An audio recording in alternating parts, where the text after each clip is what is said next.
have our appearances now. We will keep the same demeanor as our appearances have been lately. There will be 3 minutes. You cannot yield your time to anyone else. All right. First up, and I'll also add, please do not try and talk about any kind of city employee or their performance. We'll start out with Paul Iverson, 809 3rd Avenue. In regards to expenses for attorney's fees related to the lawsuit. Go ahead, Paul. Thank you. Is this on? No. There we go. Paul Iverson, 809 3rd Avenue. Thank you, Mr. Chairman. I approached the council 2 weeks ago asking for verbal reports on legal costs of attorneys, new and costly, concerning what many consider a frivolous lawsuit by Mr. Jezierski and Adoz against the city and certain employees. If the city can't produce this information at this meeting, I would hope they could produce it at possibly the July 11th meeting. Citizens deserve to know this information without having to do a data request. The council should remember that there's a real decent chance in this case that all the plaintiffs in this lawsuit reside outside the city limits. When you got people doing this anonymously, you don't really know what's going on. So there's no reason I can see why there couldn't be such a report. And I hope that there could be a motion on this tonight to make this happen. Thank you. Thank you, Paul. Miranda, did you have a report this evening? Yeah, I apologize. I wasn't at the last meeting, but I did know, I did have a request from one of the counselors and did know of Paul's request. And I do not have attorney, I mean to butcher it, but now one. No.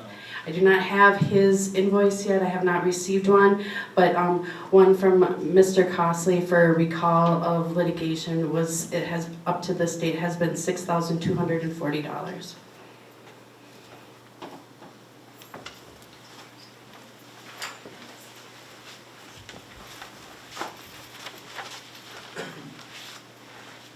Thank you, Miranda.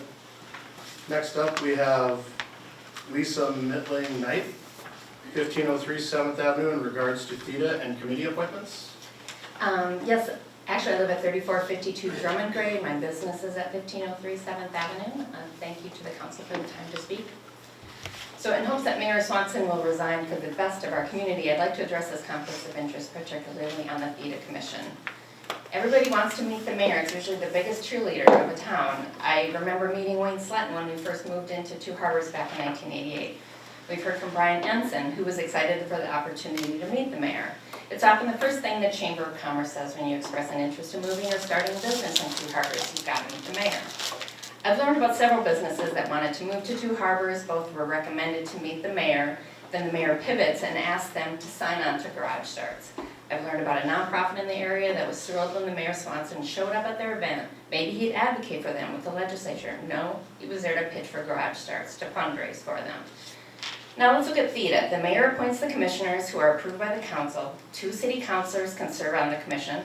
A Lake County commissioner can possibly serve. After that, depending on if there's a Lake County commissioner on the board, 4 or 5 citizens in the 55616 zip code can be chosen to round out the board at 7. A year ago, the THETA board had as its meetings Mayor Swanson, a Garage Starts employee, a Pure Driven employee, Councilor Renwald, and a citizen. Last October, when the commission was down 1 Pure Driven employee but up 1 citizen, City Planner Sturbins recommended that THETA contract the Small Business Development Center. If THETA paid SBDC an annual fee, they'd be a free public service to help businesses, and developers get the projects and plans ready for the city. They provided this service to other communities in the region and are underwritten by the SBA and the Minnesota Department of Employment and Economic Development. One of the commission members expressed that SBDC competes with the mayor's business, Garage Starts. They decided to table the matter for the next meeting.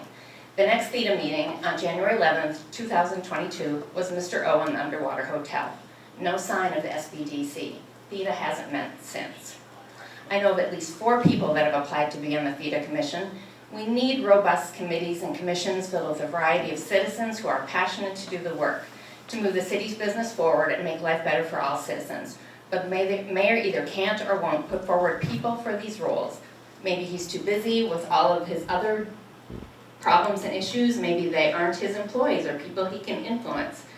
The mayor, who claims he loves the city, is in the way of the city.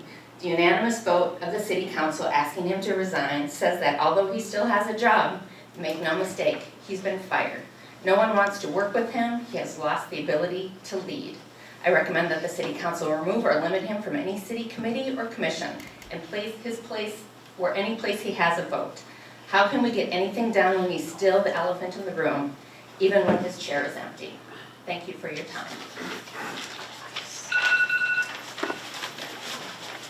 Thank you.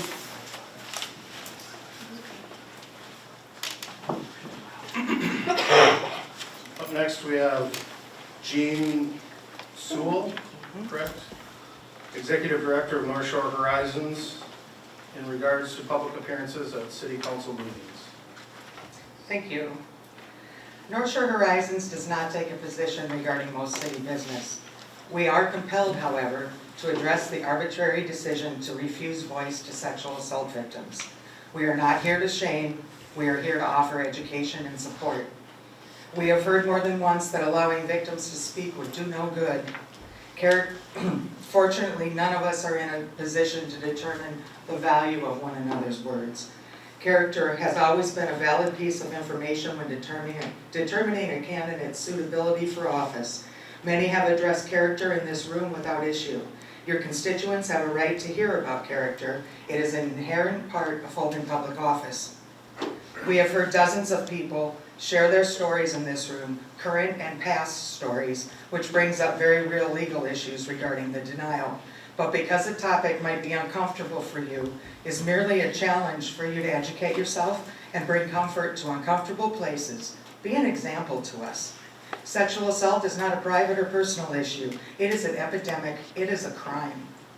Every time a victim is shut down, we create space for more assaults and assure that our sons and daughters will stay silent when they are victims.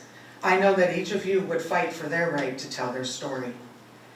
Victims are shut out of the media by perpetrators with means by sending cease and desist letters and threatening lawsuits, and now they have been shut out by you. A group with power silencing survivors, just like perpetrators use their power to silence victims. I know that it was not your intention of any of you to re-victimize those that are already hurting. I don't believe that's who you are.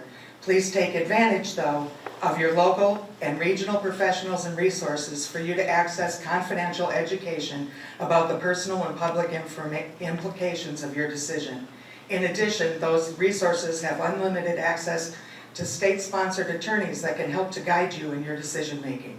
It is our mission to provide confidential, non-judgmental, and free education and support to anyone facing situations involving sexual assault and domestic violence. You didn't have to do it alone. Show your constituents and your children and grandchildren that you care about them and their safety. You can actually help prevent future sexual assaults and support the healing of those already victimized by finding your own voice. Reach out to the survivors, acknowledge the pain caused by turning them away, and let them have their 3 minutes. Right now you have the chance to highlight your own character, to admit your mistakes and remedy them. There have been a lot of people here asking for just that over the past several months, and they have been repeatedly disappointed. You can be the example and the light in what's become a very dark place. No one has that power but you. Thank you.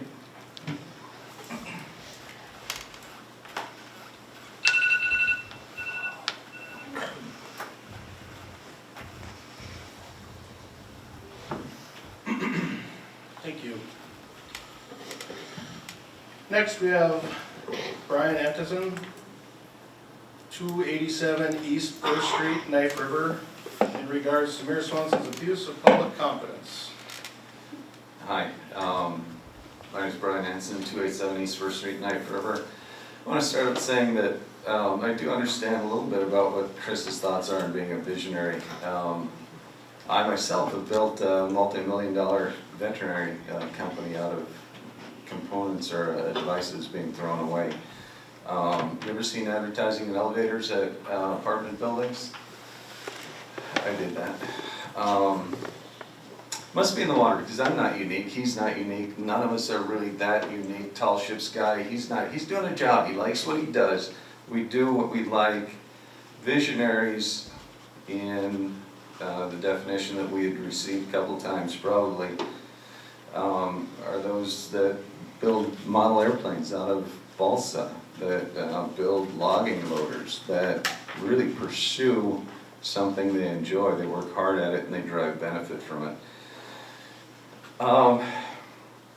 The difference is that we don't have to tell people that we're visionaries.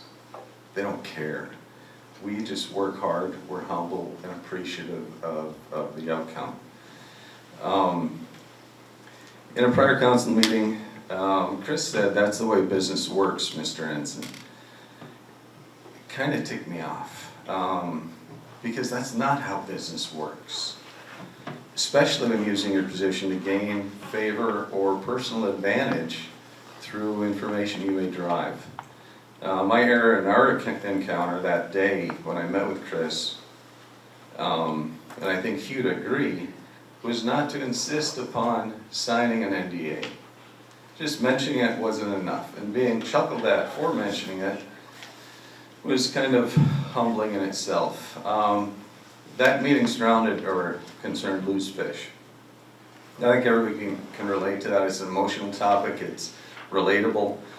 For me, it wasn't a dream, it was an opportunity to recognize the heritage I come from, fishing village, and relatives, friends, neighbors grew up doing that. And it was a way to pay back and have some fun doing it.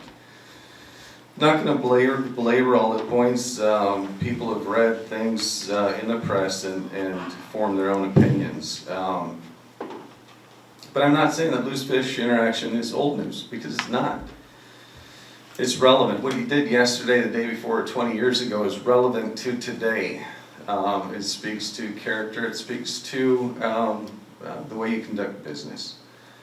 What I'd like to note is the lack of honesty. When you look at that whole situation, the narrative keeps on changing. It was for an ice cream shop. It was for this. It was for that. It was for my wife. It was for my daughter. It was for... You can't keep track of it. First time... I'm sorry, sir. I had so much more to offer.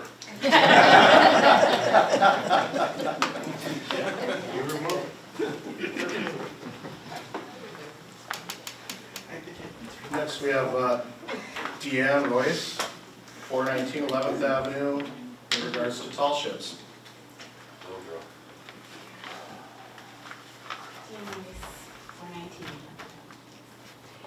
I started out with things written down, but I just have to go from my heart and my experiences in living in many communities that were... Pull the mic down. Oh, yes, I am a little bone tight.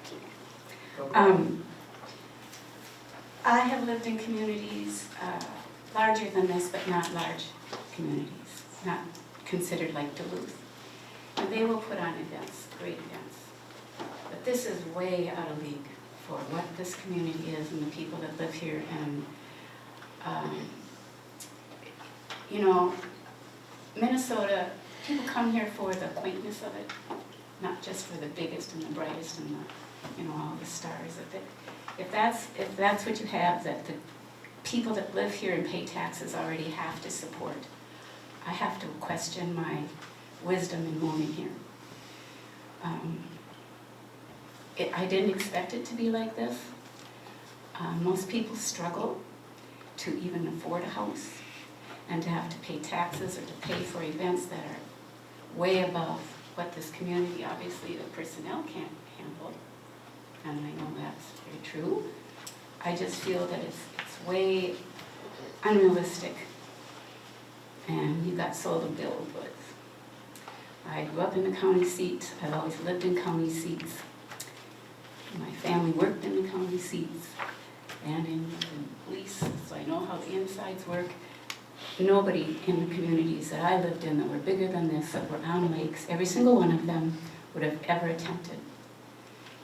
We're not Duluth.